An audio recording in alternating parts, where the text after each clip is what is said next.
जाऊया पुढच्या बातमीकडे. तर राज्यात मुलं पळवणाऱ्या टोळ्यांसारख्या आणखी 2 टोळ्या कार्यरत आहेत आणि या टोळ्या उमेदवार पळवतात असा टोला राज ठाकरेंनी नाव न घेता भाजप आणि शिंदे सेनेला लगावलाय. त्यांच्या या टीकेला माहिती व तंत्रज्ञान मंत्री आशिष शेलार यांनी उत्तर दिले.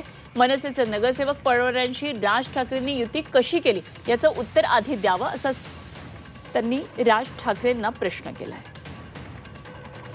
महाराष्ट्रामध्ये सध्या लहान मुलं पळवण्याची खूप टोळ्या फिरतायत.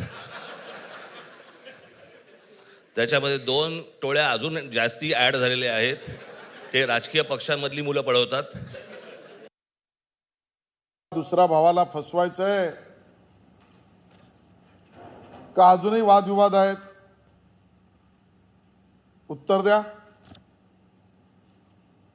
म्हणे विशेषतः राज ठाकरेजी म्हणाले असं कळलं मला, मुले पळवणारी टोळी मुंबईत फिरते, आता उमेदवार पळवतील. इतिहासात शाळेमध्ये आम्ही शिकलोय आणि मराठी शाळेत शिकलोय, कोण कोणास केव्हा म्हणाले.